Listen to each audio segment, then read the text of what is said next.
Saber Interactive is rounding up work on the upcoming simulation title RoadCraft. It's a natural extension of what we saw in Snowrunner or Mudrunner, and while its simulation roots make it a niche title of sorts, there is definitely a sizable fan base that's patiently awaiting its release on May 20th, 2025 for PS5, Xbox One, and PC. With that date right over the horizon, we have compiled a list of 14 things that you should know before purchasing RoadCraft.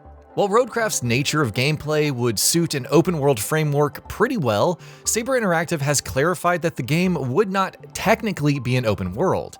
Instead, players would get a bunch of different maps, each spanning an area of over 4 kilometers squared, that is free to explore at their own will. Each of these maps would also take players to different biomes, ranging from forest to muddy swamps and mountains, so the diversity does make up for the lack of contiguous open-world experience. Machinery and vehicle gameplay. As mentioned previously, RoadCraft is a game about restoring sites struck by natural disasters back to their former glory, so the moment-to-moment gameplay revolves around operating heavy-duty vehicles of different kinds. You can use a bulldozer to pick up rubble, a crane to lift heavy objects in both horizontal and vertical fashion, and use quarry units to enable on-site refueling. Each of these vehicles has been faithfully recreated from both a visual and functional standpoint, and players will have to be extremely patient while operating these heavy-duty units as they come to terms with the many functions that each of them bring to the table. At its core, RoadCraft is a simulation game, so vehicles are naturally going to be quite slow in terms of operations, requiring players to operate with intention should they wish to clear the toughest challenges of the game. Exploration and scouting. Because the gameplay loop is about restoring these sites to their former glory, scouting is going to be a really important piece of RoadCraft's gameplay. You can't just go waltzing around a disaster site with bulldozers and cranes and randomly lift stuff up and expect it all to work. You're going to need a foolproof strategy. And that's where scouting comes into play, and players will need to use these scouting vehicles to chart the path ahead and get an overview of how things are going to play out. Setting up quarry stations in the right place is also pivotal, and exploring new ways to reach remote locations is something that's going to be quite important. Construction and resource management.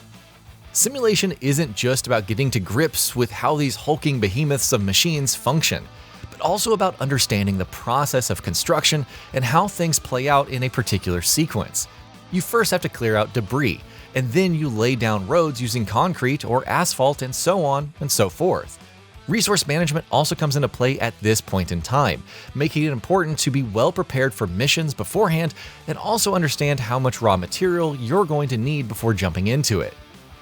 Operations and logistics.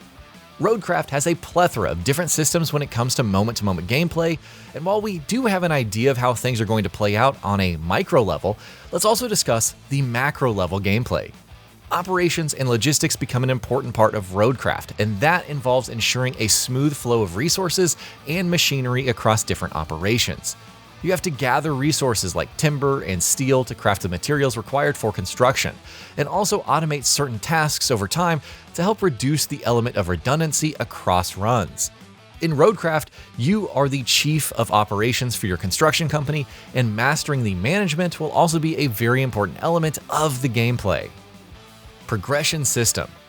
Much like most games meant to be played over dozens upon dozens of hours, RoadCraft is also heavy on the progression element of things. As you clear out levels and complete tasks, you'll be rewarded with XP and money, which can be cashed in to unlock new heavy-duty vehicles, contracts, or upgrades to make your future missions a lot easier to handle.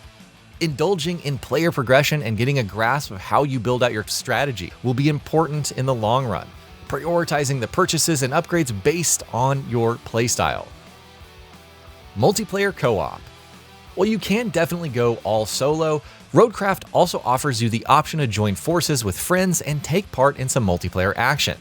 You can team up with up to 4 friends and tackle some of the toughest challenges that the game has to offer. RoadCraft is a game that thrives on providing emergent narratives, dynamic stories that are personal to your experience, and those stories tend to become a lot more interesting when there are more players trying to achieve a singular goal. You can divide responsibilities amongst yourself in times of peril, communicate with each other through in-game voice chat, and just have a blast. Creative problem solving. RoadCraft is a game that has a sandbox nature, meaning that players are free to tackle objectives in any way that they see fit. You could use the same old tried and tested methods for your construction duties, or you could get a little more creative with your tactics and come up with more efficient ways going about business. It encourages replayability and explores the full spectrum of the gameplay mechanics, allowing you to better understand what works for you and what doesn't. Dynamic road construction anywhere.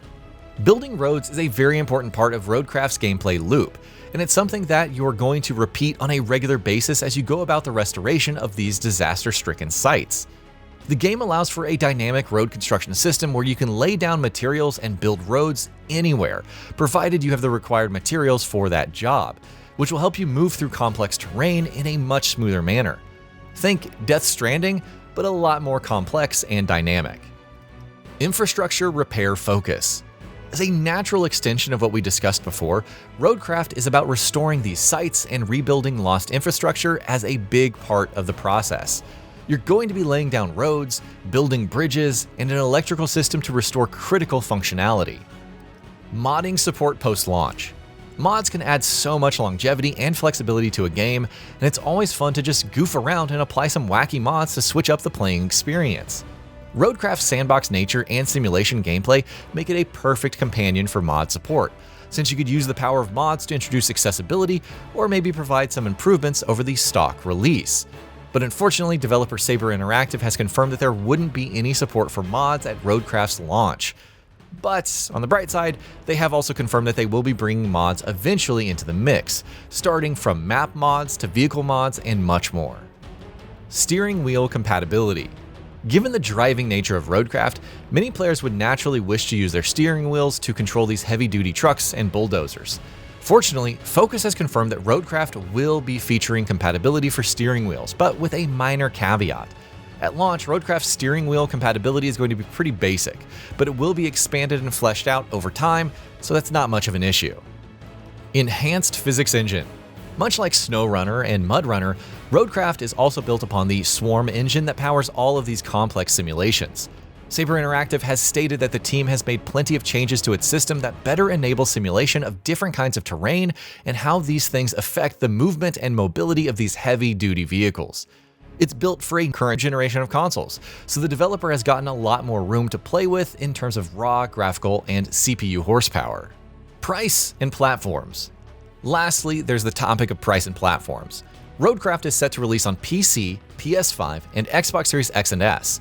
It's retailing for just $40 right now, making it a great deal for anyone interested in a long-term simulation experience.